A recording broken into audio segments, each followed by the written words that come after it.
నిన్న వినుకొండ వెళ్ళి జగన్ గారు మా పార్టీ కార్యకర్తల మీద దాడులు చేస్తున్నారు, చంపుతున్నారు అంటూ ఆయన అంటున్నారు. అంటే బయట పరిస్థితులు కానీ మీరు న్యూస్లో కానీ అలా కనపడుతున్నాయి మీకు? అది మంచి విధానం కాదు. ఎందుకంటే జరగబోయేటువంటి కార్యక్రమాల మీద దృష్టి పెట్టాలి కానీ, అభివృద్ధి మీద దృష్టి పెట్టాలి కానీ కక్షపూరిత కార్యక్రమాల మీద దృష్టి పెట్టకూడదు. దానివల్ల ఏంటంటే అభివృద్ధి కుంటుపడుతుంది. అది వాటి మీదనే ఏది రెడ్ బుక్లని, నల్ల బుక్లని, తెల్ల బుక్లని బుక్కుల మీద దృష్టి పెట్టకూడదు. ఎందుకంటే కార్యక్రమాల మీద జరగబోయే అభివృద్ధి మీద దృష్టి పెడితే మంచిది. అంతేగాని ఏదో బుక్కుల మీద అందరికీ ఉన్నది ఒక్కొక్క బుక్కు, రాజ్యాంగం నేత అంబేద్కర్ రాసినటువంటి రాజ్యాంగం బుక్కు, ఆ బుక్ మీద దృష్టి పెడితే మంచిది. అది సెంట్రల్ గవర్నమెంట్ కానీ స్టేట్ గవర్నమెంట్ కానీ. అంతేగాని మనిషికి ఒక బుక్కు, పార్టీకి ఒక బుక్కు లేదు, ఒకే బుక్ ఉంది, అదే అంబేద్కర్ రాసినటువంటి రాజ్యాంగం. ఆ రాజ్యాంగం మీద దృష్టి పెట్టి పరిపాలన సాగిస్తే మంచిది. అంటే ప్రస్తుతం రాష్ట్రంలో పరిస్థితులు బాగాలేదు, మోడీకి కంప్లైంట్ చేస్తాను, రాష్ట్రపతి పరిపాలన కావాలి అని జగన్ గారు డిమాండ్ చేస్తున్నారు. అంటే మీరు అలాంటి పరిస్థితులు ఉన్నాయి ఇక్కడ ప్రస్తుతం అని? ఉన్నాయి. ఎందుకంటే ఈ కక్షపూరిత కార్యక్రమాలు ఇప్పుడు వాగ్దానాలు చేశాడు. అమ్మకి వందనాలు అన్నాడు, ఎంతమంది పుడితే అంతమందికి ఇస్తాను అన్నాడు, మంచిదే. అవసరమైతే మనిషికి 70 మందిని కూడా కలమన్నాడు, అట్టగలమన్నాడు తెలియదు కానీ ఓపిక ఎంతమందికి ఉందో తెలియదు.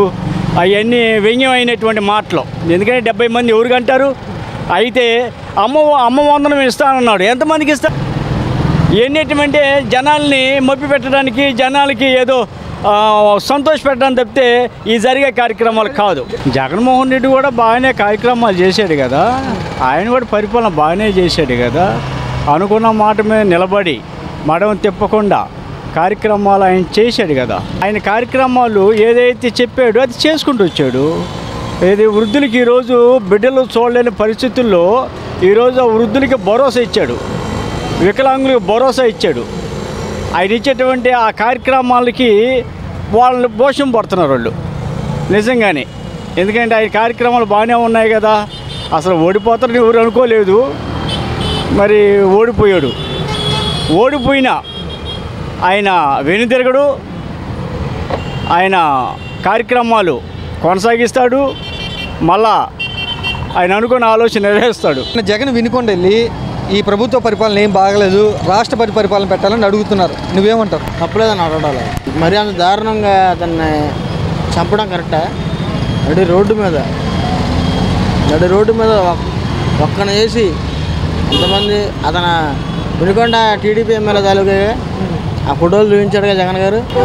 అంటే ఆ పార్టీ వాళ్ళు కూడా, వాళ్ళిద్దరూ కూడా వైసీపీ పార్టీ వాళ్ళే, వాళ్ళిద్దరూ ఏదో వాళ్ళకిద్దరు మధ్య ఉన్న కారణాల చేత నరుక్కున్నారు అని వాళ్ళు అంటున్నారు టీడీపీ పార్టీ వాళ్ళు. ఎవిడెన్స్ చూపించింది కన్నా, నువ్వు చూసే పోనీ ఎవిడెన్స్ చూసిగా. స్వయాన కాన్స్టిట్యున్సీ ఎమ్మెల్యే గారు భార్యకి లోకేష్ గారు బర్త్డే రోజు కేక్ పెట్టడం ఫోటోలు లేదా? ఎమ్మెల్యే గారితో ఫోటో దిగింది ప్రొఫైల్ లేదా? అన్నీ చూపిస్తున్నారు. వాళ్ళు ఎట్లా నమ్ముతారు? ప్రజలు పిచ్చోళ్ళ? పోనీ మేము పిచ్చోళ్ళ ఓట్లు వేసిన వాళ్ళ? ఓకే, జగన్ అక్కడికి వెళ్తాం కరెక్టే అంటావా? కరెక్టేనన్నా. ఇప్పుడు కార్యకర్తను చనిపోయిన తర్వాత కుటుంబాన్ని పరామర్శించడం నాయకుడు బాధ్యత కదా, వెళ్ళడం కరెక్టే. వీళ్ళు ఏమంటారంటే టీడీపీ పార్టీ వాళ్ళు కానీ మిగతా పార్టీ వాళ్ళు శవ రాజకీయాలు చేస్తున్నారు వైసీపీ పార్టీ వాళ్ళు అంటున్నారు. అంతకుముందు వీళ్ళు చేసింది ఏంటిది? వీళ్ళు చేసింది ఏంటి? అంతకుముందు వీళ్ళు చేశారు కదా, శవ రాజకీయాలు కదన్న. పరామర్శించడం అనేది నాయకుడు ఒక లక్షణం, అది తప్పకుండా చేయాల్సిందే. అది మోడీకి కంప్లైంట్ చేస్తానని జగన్ గారు అంటున్నారు, చేయొచ్చు అంటావా? చేసినా అలా ప్రయోజనం ఉండదన్న. కూటమే కదా, అందరూ ప్రయోజనాలు ఉండవు. చేయడం ఆయన బాధ్యత, చేయాలి, ధర్మం ప్రకారం చేయాలి, కానీ పని జరగదు, వేస్ట్. కూటమి కాబట్టి. ల్యాండ్ ఆర్డర్ ఎలా ఉందనుకుంటున్నావు నువ్వు?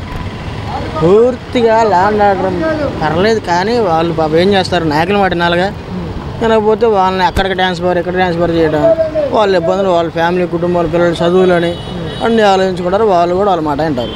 దాడులు జరుగుతున్నాయి రాజకీయంగా ప్రస్తుతం? ఖచ్చితంగా జరుగుతూనే ఉన్నాయి కన్నా, మీరు చూస్తున్నారు కదా, జరుగుతూనే ఉన్నాయి. మా పార్టీ వాళ్ళు ఏం చేయట్లేదు, వైసీపీ పార్టీ వాళ్ళే రెచ్చగొడుతున్నారంటూ టీడీపీ పార్టీ వాళ్ళు చెప్తున్నమాట.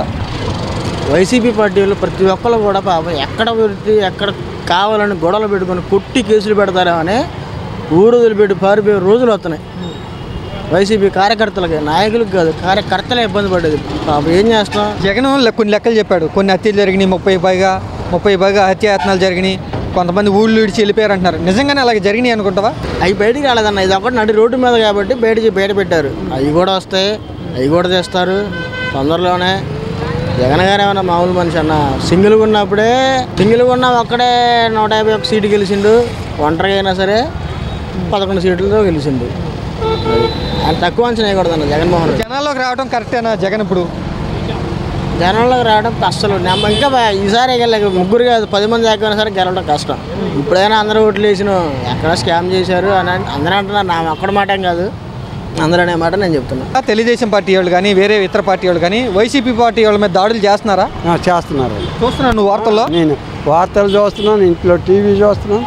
అది కరెక్ట్ కాదు. ఎందుకంటే పవన్ కళ్యాణ్ మాట చెప్పారు, దాడులు వద్దు, శాంతభద్రంగా ఉండండి అని. ఆయన కరెక్ట్. కానీ ఈ ముసుగులో గుద్దులాటి ఈయన చేస్తున్నాడు చంద్రబాబు. సరే, ఇప్పుడు అధికారంలో ఉన్నారు పవన్ కళ్యాణ్, దాడులు జరుగుతున్నా కూడా ఏం మాట్లాడతలేదంటూ జగన్ పార్టీ వాళ్ళు అంటున్నారు. నేను జగన్ పార్టీ, నేను వైసీపీ. కానీ పవన్ కళ్యాణ్ అని మాట మట్టు కరెక్ట్. ఎందుకంటే గొడవలు వద్దు, అందరము బతకాలని అయినా అంటాను. ఈయన అనకాదు, కొన్ని గొడవలు వద్దు, శాంతభద్రంగా వెళ్ళండి, నేను సీఎంగా అయినాను, మళ్ళీ నాకు చేశారు పెద్దలు వాళ్ళు ఎవరండి. లేవరైతేనే నువ్వు సీఎం అయినావు, లేవరైపోతే అవుతారా? ఉద్యోగస్తులు అసలు ఓటు దగ్గరికే రారు. విన్నావా? వీళ్ళు ఎవరైతేనే కదా మళ్ళీ నువ్వు సీఎం అయినా. అది ఒకటి అయినా.